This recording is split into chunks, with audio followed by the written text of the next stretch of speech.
mul oli üks huvitav sõber. Tol ajal loomulikult oleksin ma tahtnud öelda, et kahjuks oli ta kristlane. Igal juhul ma tegelikult soovisin, et ma suudan teda murda. Aga ta kutsus mind kristlikku laagrisse. Mäletan, ega see lihtne ei olnud tal. Eriti olukorras, kus ta pidi tunnistama, et ta peab sinna kaasa võtma mitte kristlasest sõbra. Ma ei näinud ühtegi põhjust, miks ma peaksin sinna minema. Ta vaidles minuga päris mitu päeva. Ta läks selle asjaga nii kaugele, et ta täiesti alandus. Tule kas või minu pärast. Me suhtusime küll sõnumite teel, aga see kõlas lihtsalt nii haledalt, et ma mõtlesin, et tema pärast ikka lähen. Ta on ju ohver, diagnoos, kristlane. See kristlik laager, see oli mulle tõeline väljakutse. Lahinguväli. Läksin sõtta. Mul oli vaja relvastust, argumente, ka need kõige alatumaid.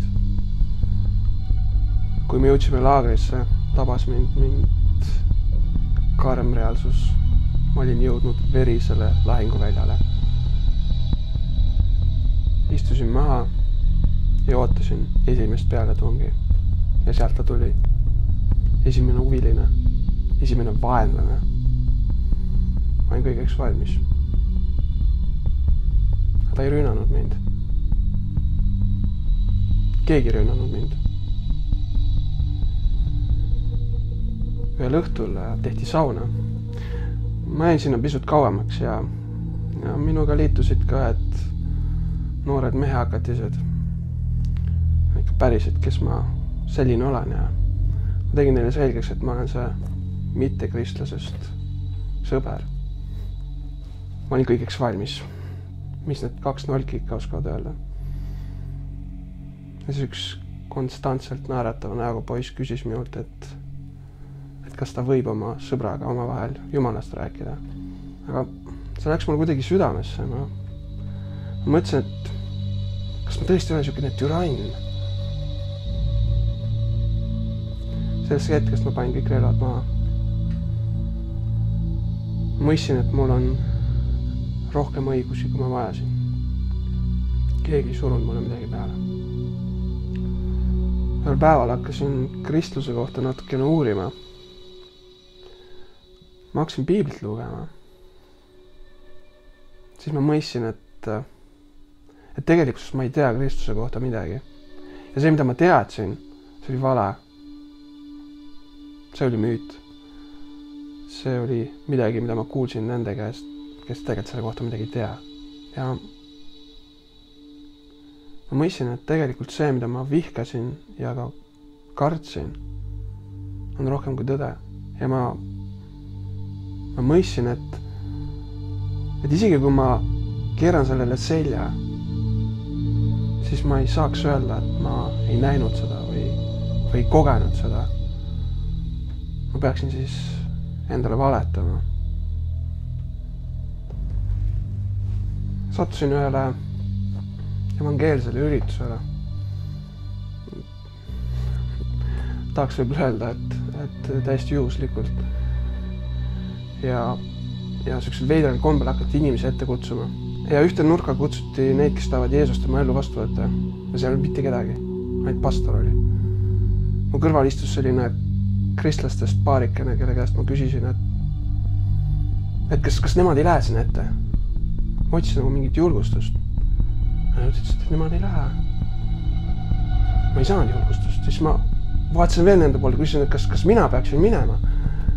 Ja nad ütlesid selle peale, et kuidas sa ise ennast tunned.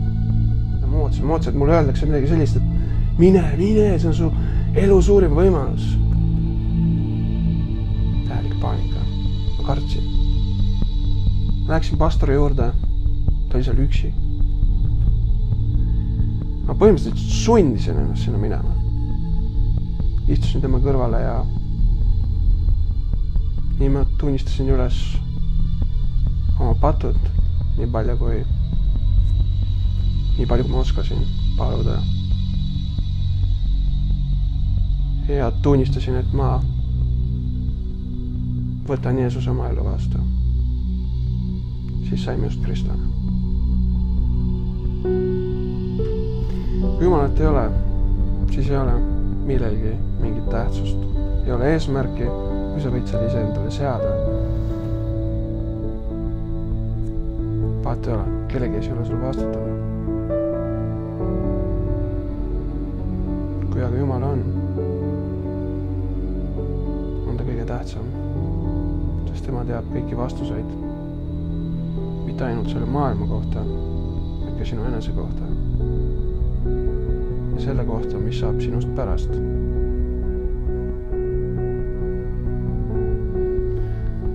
Minu jaoks kristlaseks saamise põhjus on Jumala kogemine ja midagi muud.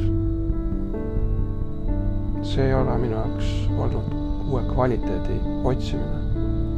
See on olnud minu jaoks Jumala ära tundmine ja selle vastuvõtmine. Kuidas ma saan keerata millelegi selja, mis on niivõrd tõeline, mis on niivõrd väärtuslik.